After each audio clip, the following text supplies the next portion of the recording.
BA part first Sanskrit. प्रथम प्रश्न पत्र। हितोपदेश मित्र लाभ।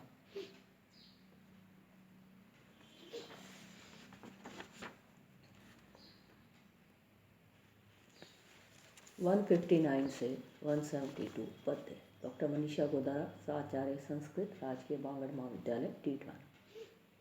अप्रम च दान उपभोगहीनेन धनेन धनिनो यदि भवामः किम न तेनेव धनेन धनिनो वयम्।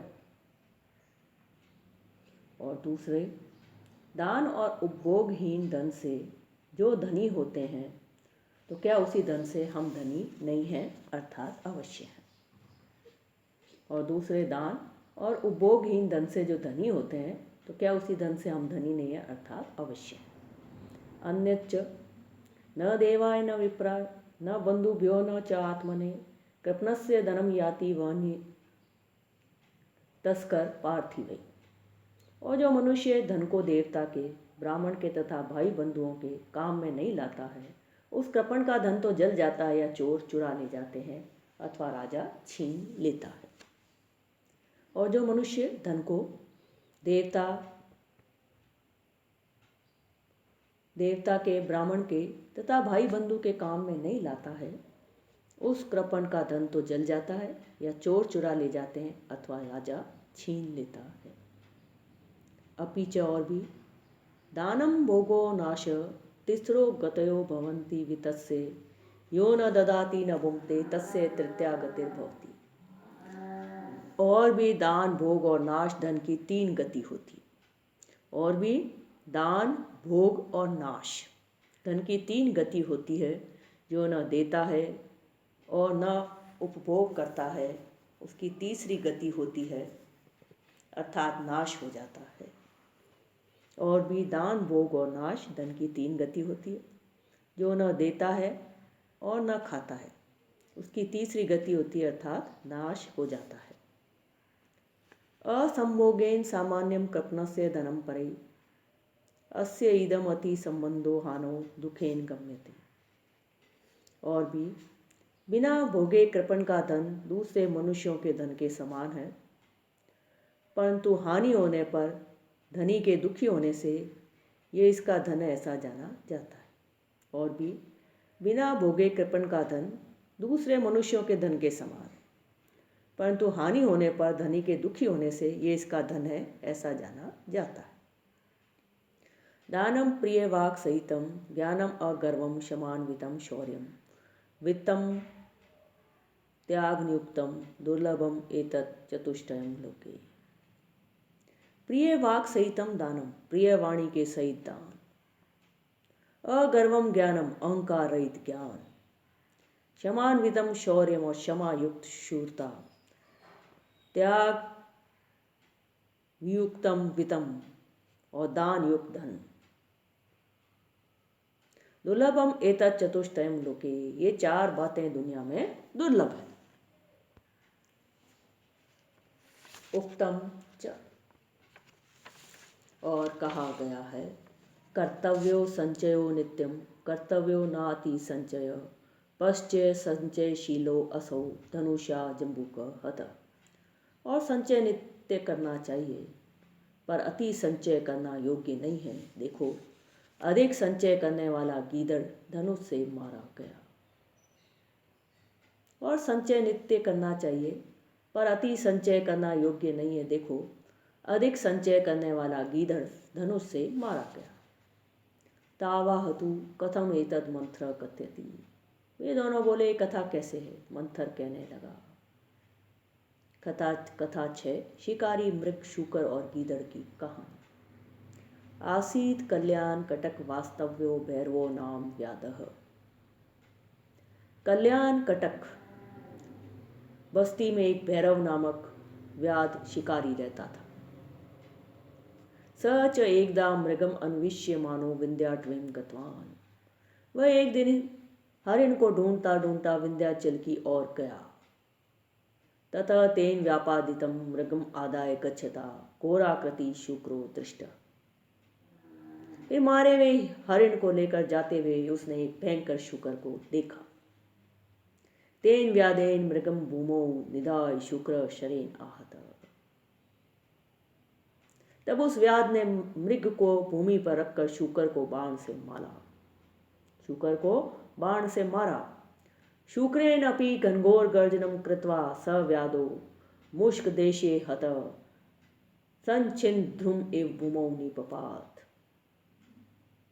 शुकर ने भी भयंकर गर्जना करके उस व्याध के मुष्क देश में ऐसी टक्कर मारी कि वह कटे हुए पेड़ के समान जमीन पर गिर पड़ा। कल्याण कटक बस्ती में एक भैरव नामक व्याध शिकारी रहता था। वह एक दिन मृग को ढूंढता ढूंढता विंध्याचल की ओर गया। फिर मारे हुए मृग को लेकर जाते हुए उसने भयंकर शुकर को देखा। तब उस व्याध ने मृग को भूमि पर रखकर शुकर को बाण से मारा। शुकर ने भी भयंकर गर्जना करके उस व्याध के मुष्क देश में ऐसी टक्कर मारी कि वह कटे हुए पेड़ के समान जमीन पर गिर पड़ा। यतः क्योंकि जलम अग्निर्विषम शस्त्रम शुद्याधिपतनम गिरे निमित्तम किंचित आसाध्य देहि प्राणी विमुच्यते। क्योंकि जल, अग्नि, विष, शस्त्र, भूख, रोग और पहाड़ से गिरना, इनमें से किसी न किसी बहाने को पाकर प्राणी प्राणों से छूटता है। जल, अग्नि, विष, शस्त्र, भूख, रोग और पहाड़ से गिरना, इनमें से किसी न किसी बहाने को पाकर प्राणी प्राणों से छूटता है अर्थात मृत्यु को प्राप्त होता है। अथ तयो पादास्फालेन सर्पो अपि मृत अर्थांतरम दीर्घरावो नाम जम्बूक परिभ्रमण आहर आरती तान मृतान मृग व्याद्र सर्प शुक्रान अपश्यत अचिंत्यच्च अहो अद्य मत भोजनम मे समुपस्थितम।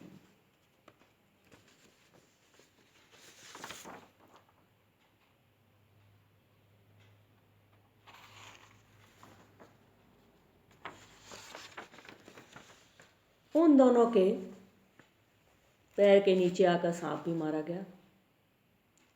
उसके पश्चात दीर्घराव नामक जम्बूक ने वहाँ घूमते हुए उन मरे हुए हरिण, शिकारी, सांप और सुअर को देखा और सोचा, आहा, आज मुझे बहुत सारा भोजन प्राप्त हुआ। अथवा अचिंतितानि दुखानि यथेव आयान्ति देहिनाम सुखानि अपि तथा मन्ये देवम अत्र अतिरिच्यते। अथवा जैसे देहधारियों को अनायास दुख मिलते हैं वैसे ही सुख भी मिलते हैं, परंतु इसमें प्रारब्ध बलवान है ऐसा मानता हूँ। अथवा जैसे देहधारियों को अनायास दुख मिलते हैं वैसे ही सुख भी मिलते हैं, परंतु इसमें प्रारब्ध बलवान है ऐसा मानता हूँ। तद भवतु ऐशाम मासई मासत्रयम में सुखेन गमिष्यति। जो कुछ हो इनके मासों से मेरे 3 महीने तो सुख से कटेंगे। मासम एकम नरो याति दो मासु मृग शुक्रौ ऐरेकम दिनम याति अद्य भक्ष्यो धनुर्गुणा। 1 महीने तो मनुष्य का मांस खाऊंगा, 2 महीने को हरिण और शुकर होंगे और 1 दिन को सर्प होगा और आज धनुष की डोरी चबानी चाहिए। तथा प्रथमम बुभुक्षायम इदम निस्वादु को दंड लग्नम स्नायु बंधनम खादामी। फिर पहली भूख में ये स्वाद रहित धनुष में लगा हुआ तांत का बंधन खाऊं। इति उक्त्वा तथा कृते सती छिन्ने स्नायु बंधनम उत्पत्तिते धनुषा हृदि निर्भिन्ना स दीर्घराव पंचतत्वम गतः। यह कहकर वैसा करने पर तांत के बंधन के टूटते ही उछलते हुए धनुष से हृदय फटकर दीर्घराव मर गया। इसलिए मैं कहता हूं कि संचय नित्य करना चाहिए इत्य। तथा च और भी यद ददाति यद अश्नाति तदेव धनिनो धनम अन्य मृतस्य क्रीडन्ति दारैरपि तनैरपि। वैसे कहा भी है, जो कुछ दान करता है और खाता है वही धनी का धन है, नहीं तो दूसरे मनुष्य मरे हुए मनुष्य के धन तथा स्त्रियों से क्रीड़ा करते हैं। वैसे कहा भी गया है कि जो कुछ दान करता है और खाता है वही धनी का धन है, नहीं तो दूसरे मनुष्य मरे हुए मनुष्य के धन और स्त्रियों से क्रीड़ा करते हैं। किंच और भी यद ददासी विशिष्टेभ्यो यच्च अश्नासि दिने दिने तत्ते विदम अहम मन्ये शेषम कस्यापि रक्षसी। और जो सुपात्रों को देते हैं और नित्य खाते उपयोग करते हैं, मैं उसी को तुम्हारा धन मानता हूँ। और जो सुपात्रों को देते हो और नित्य खाते उपयोग करते हो, मैं उसी को तुम्हारा धन मानता हूँ। और शेष तो दूसरे का है, तुम केवल रक्षा करते हो। और जो सुपात्रों को देते हो और नित्य खाते हो, तत्ते वित्तम मन्ये, उसी को मैं तुम्हारा धन मानता हूँ। शेषम कस्यापि रक्षसी, और शेष तो दूसरे का है, तुम केवल रक्षा करते हो। या तू जाने दो किम इदानीम क्रांतोय क्रांतोप वर्णन, जाने दो जो हो गया सो हो गया, उसके वर्णन से क्या लाभ। यतः क्योंकि न अप्राप्यम अभिवांछन्ति नष्टम न इच्छन्ति शोचितुम आपत्स्वपि न मुह्यन्ति नरा पंडित बुद्धिः। क्योंकि चतुर मनुष्य जो दुर्लभ वस्तु है उसे चाहते नहीं है, जो नष्ट हो गई है उसका सोच नहीं करते हैं, और आपत्ति काल में मोह नहीं करते हैं। क्योंकि चतुर मनुष्य जो दुर्लभ वस्तु है उसे चाहते नहीं है, जो नष्ट हो गई है उसका सोच नहीं करते हैं, और आपत्ति काल में मोह नहीं करते हैं। तत्सखे सर्वदा त्वया सोत्साहेन भवितव्यम, इसलिए मित्र अब तुमको सदा आनंद से रहना चाहिए। यतः क्योंकि शास्त्राणि अधीत्यापि भवन्ति मूर्खा यस्तु क्रियावान पुरुष स विद्वान सुचिंतितम च औषधम आतुरानाम न नाम मात्रेन करोति अरोगम। क्योंकि शास्त्र पढ़कर भी मूर्ख होते हैं, परंतु जो क्रिया में चतुर है वही सच्चा पंडित है। जैसे अच्छे प्रकार से निर्णय की हुई औषधि भी रोगियों को केवल नाम मात्र से अच्छा नहीं कर देती है। शास्त्राणि अधीत्यापि भवन्ति मूर्खा यस्तु क्रियावान पुरुष स विद्वान। क्योंकि शास्त्र पढ़कर भी मूर्ख होते हैं, परंतु जो क्रियावान है, जो क्रिया में चतुर है, वही सच्चा पंडित है। सुचिंतितम च औषधम आतुरानाम न नाम मात्रेन करोति अरोगम।